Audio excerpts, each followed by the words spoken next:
Hi, it's Tom again, and today we are having a look at Bulldog wheels. As you can see, here is my test drive, and I've put a set of Bulldog wheels on a standard cage, and what I've done is I've used my usual 3240 motors for testing. This will give you direct data with the other concave wheels we've tested, like Hooligans. Now the masses and tolerances for these are plus or minus 0.02 grams and plus or minus 0.02 millimeters, which is pretty much what I can measure with my vernier or with my scales.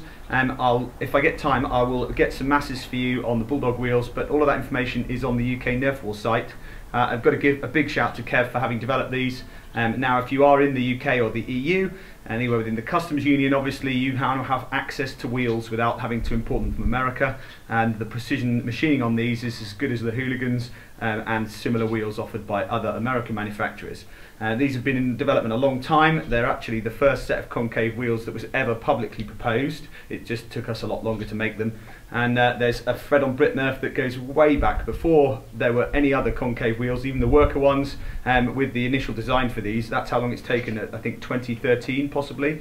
So quite a long time, 2013, 2014 to actually get these made.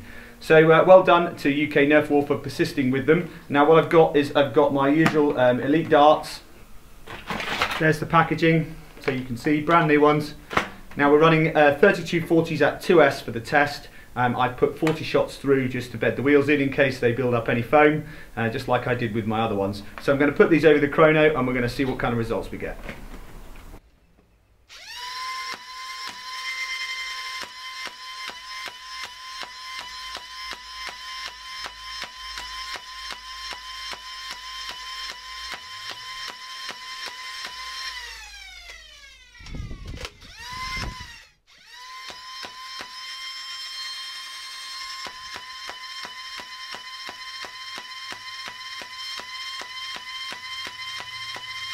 Now, people might want to know where you can actually buy these from. Obviously, you can get them from the UK Nerfwar online store. If you go to uknerfwar.com, there's a link on there. And if you're in America, Foam Blast has a huge stock of these. So if you fancy something a little bit different from the Hooligan wheels, which obviously can sometimes be a little weight depending on how busy the guys are. If you're in America and you want Bulldog wheels, then do go to the Foam Blast shop. And you'll obviously also be supporting a business that puts a lot back into the hobby. Now, another advantage to running 3240s, apart from being old school and they're very consistent in their manufacture, is that you can run them on 3S as well as 2S. And obviously the critical speed of motors goes up as you increase the crush a little bit. So it'll be interesting to see. I just thought I'd try on a 3S because obviously there's a small crush increase from concave wheels, especially these heavier, thicker rimmed ones.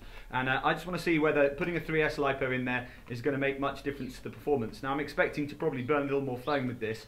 And this is a 3S Turnage bolt, and it's 1000 mAh. It's a 60C flat discharge, and that is not charged to 4.2, it's charged to the standard 3.8 per cell, and it's peaked at about 12 point something. So that's been run a little bit just to knock the peak off, same as I did with the 1000 2S that I have.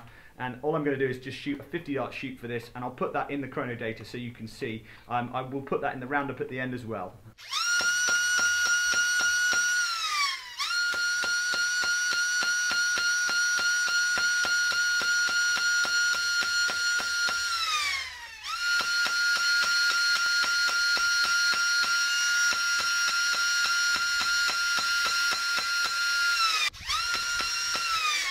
Right, we need to look at the figures for the Bulldog flywheel. This is 3240 motors, 2S.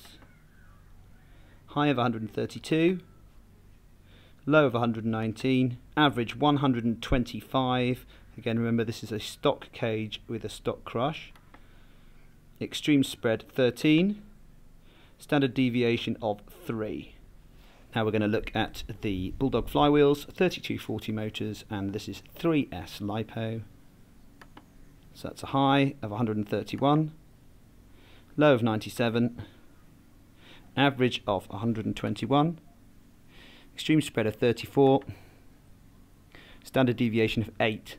So there's clear proof there that those motors are better at a lower top speed.